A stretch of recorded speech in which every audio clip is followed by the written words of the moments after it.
911 location of your emergency. Something is happening. Something happened in our house. We don't know what. What is the address of the emergency? 1122.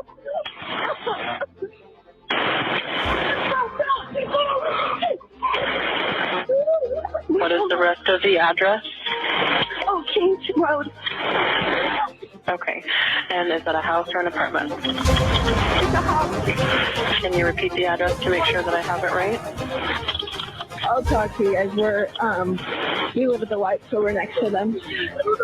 I need someone to repeat the address for verification. The address, 1122 King Road. And what's the phone number that you're calling from? What's your phone number?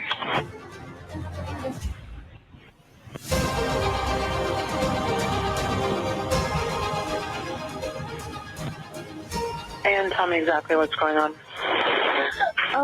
One of the roommates is passed out, and she was drunk last night and she's not waking up. Okay. Oh, and they saw some man in their house last night. Yeah. And are you with the patient? Okay, I need someone to keep the phone, stop passing it around. Can I just tell you what happened pretty much? What is going on currently? Is someone passed out right now? I don't really know, but pretty much at 4 a.m. Okay, I need to know what's going on right now if someone is passed out. Can you find that out? Yeah, I'll come. Come on, we gotta go check. But we have to.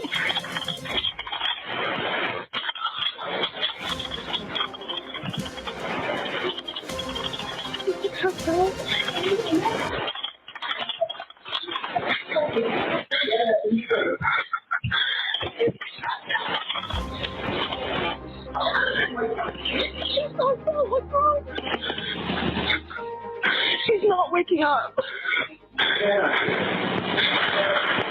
Okay, one moment. I'm getting help started that way. Okay, thank you.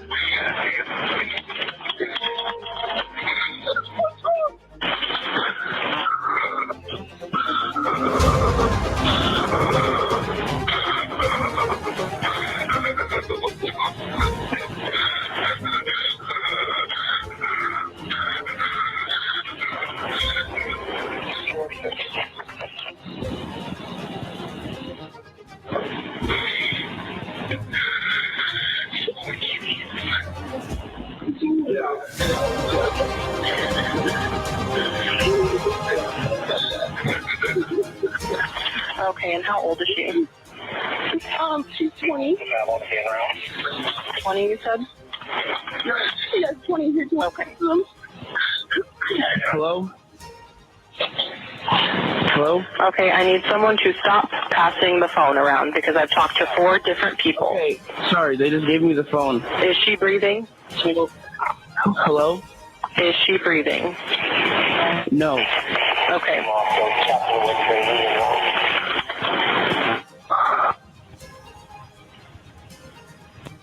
You talk to them, okay? I can't talk to them. They need you to talk to them. Hello. Okay. I've already sent the ambulance and law enforcement. Stay on the line. If there is a defibrillator available, send someone to get it now and tell me when you have it. Say that again? There's a police here right now. Okay. If there's a defibrillator available, send someone to get it now and tell me when you have it. We don't have one. Do you have a defibrillator? Yes, we have one. Are you talking to the officer? Yes. Okay, I'm going to let you go since he's there with you and can help you. Hi, everyone, and welcome back to Canada's Blonde Moment. Right there, that was the voice of Dylan Mortensen. She was one of the roommates in the terrible Idaho murders. That was her 911 call the morning that she had found her roommates murdered in their beds. It was like a wake-up call in my head. Holy crap, dude. Like, we all knew this before the rest of the world basically did. Like, how? And why? And I don't know. I have no idea. How does one individual kill 4 people at night and not wake up the other 2 roommates? Our investigation will continue to look at all avenues of that investigation. I cannot disclose any of that information. I don't even know that information at this point in time, and that's why we're continuing to investigate. Were the roommates home at the time of the attack? There was other people home at that time, but we're not just focusing just on them. We're focusing on everybody that may be coming and going from that residence. So since they were home, was it a hostage situation? No, it was not. Like what happened, and she told me that 4 students were stabbed, and they had died, and that she and I said, well, how do you know that? She said her sorority sister, who is a nursing student and attends school in Spokane, often when she's in town will stay at with my daughter and her roommate because they're all friends. They're the same. It's called a PC class. They all graduated together. They're PCs. I think they're PC 19. So so her sorority sister called and told her, and the reason and I said, well, why did she know? And she said because of her boyfriend, Mom. He goes to UI, and so she's friends with the Pi Five because he goes there. And I said, but how do the Pi Fives know? How do you know at 10 o'clock and we don't know until now? She goes, I don't know that. And I said, but why do you know now? Why did you know at 10? And it's 4 o'clock, 5 o'clock, and we don't know. And you know everything that happened, but the news doesn't say that. Because at the same time, I'm going through my phone looking for any information I can find, and there's just no information. And so then I said, what happened? And she told me that, and what she said to me was that there were 4 kids were killed, they were stabbed, and that there were 2 roommates there who locked themselves in their bedrooms because they were scared, but they heard a lot of noise. But it's a party house, so maybe they didn't know what was happening. And I said, hold on a minute. I said, did they call 911? She goes, I don't know. But that is what I was told. That is what and I did correct it with the FBI as soon as I learned that this is not working. It's not right. So a lot of kids were there early in the morning. They were there early in the morning. 8 o'clock. That's what she said. It seems like I think the sorority sister might have stayed at my daughter's house or not, but knew at 8:30, and there was a narrative discovered and built, and 2 people who were really important to the case I don't think they did it. I think they thought it was a shakedown. I do not think any student did it. Right. But I think but nobody told you that, right? That's something that when it comes to the shakedown stuff. Well, I know that's not something that your daughter told you that she thought it was a shakedown. No, that I was told. No, I was told that. You were told what? How? When were you told that? It was a drug house that they were there. The creeper was there, and there were people there. Okay. Well, hold on. Who told you this? And when was this told? My child told me this. This was in the beginning. She was told by the student from University of Idaho? The student's girlfriend from University of Idaho. Okay. So where did she get that information from? My daughter told me is that she got it from the Wi-Fi. Oh, she got it from the sorority. Yeah, she got it from the sorority. That's what she told me at the time. Hi, Heather Roberts with ABC News. Just to follow up on what she asked, so the other 2 roommates were there at the time of the attack? All the information that we have from our investigation is that yes, they were. Okay, but they were unhurt? That is correct. So is there any explanation as to why it took so long then for someone to call 911? You have surviving witnesses to an incident at 3 or 4 in the morning, and the 911 call didn't come until noon? I don't think I ever said that they were witnesses. I said they were there. So, we don't know why that call came in at noon and not in the middle of the night. Would have we loved for that to have happened? Yes, but that's not how it took place. So that's why we're investigating everything still to try to pull all the pieces together. 11:58 a.m. This phone call goes out to the police, and I'm like, "Hey, Dave, you told me that you knew about this at 9. Let's say that I would have come back like months ago when this originally happened. Let's say that I was your family member, and you're telling me about this, and I would have been like, Dave, wait, you told me that you knew about this like at 9:30 in the morning. Well, 911 wasn't called until like 11:58 a.m. Like, do you think that that's weird? You get what I'm saying? Like, Yeah. Well, like, and that's what the was thing, going right? on Is for like 2.5 hours? we don't know, and we never really we didn't a lot of us kind of unplugged ourselves from the case and all the news and everything. It's just we live in it so much. You see dozens of reporters just going to class each day. You don't want to walk out of your freaking house, you know. But we just kind of stayed unplugged to where we didn't really even think about it or connect the dots. And that's why when I heard WSU's Kim's thing, when she said that, and literally when she was talking about how she yelled at her daughter like that, it literally made me think about my mom doing that to me. That's what it felt like, was she was my mom saying that same shit to me. How the hell did you know? And it just it literally just blew my mind. How did we know? How did I not think of that? Wait, what? And it just made me have so many other questions. Holy shit, she's right.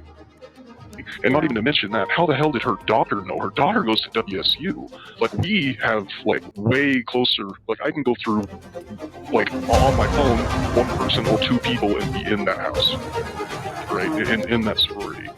I've got girls on my phone that are in the sorority. I've got people that know other people in that sorority, upper and lower classmen. How did that girl find out? And it just Maybe depending on who people are friends with and stuff like that.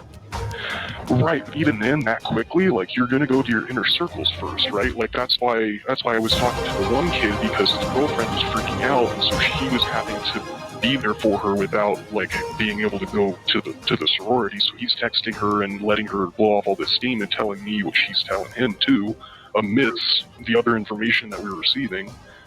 And yeah, it just, I don't know. Honestly, I don't know. I think we just have a really good way of being young and dumb and staying distracted with school and partying and everything else, and not a lot of people question things. Maybe it's just a kid thing, I don't know, but we just no, I get that. Unless you have personal knowledge, but for 911 not to be called for 2.5 hours, let's just say, but everybody else is messaging each other, that would mean that somebody had to message to get this thing going. It had to be from the inner circle of whoever was in that house to have possibly told everybody to get that going. You get what I'm trying to say? 100%. Yeah. 100%, I agree, and that's where I'm asking the same questions. Is what did those girls do? But what did they do? How did we all know before the cops even got freaking called? I just didn't connect the dot. It didn't, I don't know, man. I mean, we don't know why that call came in at noon and not in the middle of the night. Would have we loved for that to have happened? Yes, but that's not how it took place. She obviously didn't ever respond. It was in the morning. Investigators are trying to ascertain why there was a delay and what actually occurred, what was heard. That's a question that's still out there. So now, I know, you're probably asking, why didn't the roommate call the police sooner? The murders likely happened between 4 and 4:25 a.m., but the 911 call wasn't made until just before noon. Nearly 8 hours had passed. That's a huge gap. And we're hearing from witnesses that they knew in between 8 and 9 a.m. So, why was it that at 11:58 a.m., a 911 call was finally made? Officers arrived and found the 4 victims, all with multiple stab wounds. The murder weapon, it was a large knife. Investigators believe it was a fixed blade knife, likely a K-bar, a type of military-style knife, which, by the way, is terrifying all on its own. Right? Now, there was a critical piece of evidence that was found next to, I think it was actually underneath one of the victims. It was a knife stealth, and it did have Brian's DNA on it. Now, this house was known to be a party home, but the DNA was eventually matched to Brian Kohlberger, right? It was actually matched to his dad. And Brian Kohlberger is a PhD student in criminology at Washington State University, which is just a short drive away from Moscow. So, is Brian Kohlberger guilty? Did the roommates know about it? You guys, there seems to be a lot here going on. I know that the trial doesn't start until August 11th, but we really have to think about this, okay? There was a lot going on, and let's see where it leads us. But do you guys agree? Do you think there was a cover-up that happened? I mean, 8 hours is huge. And why did even students from other universities know before the police were called? Let me know what you think. Thanks for watching. That was Canada's Blonde Moment, and I am out.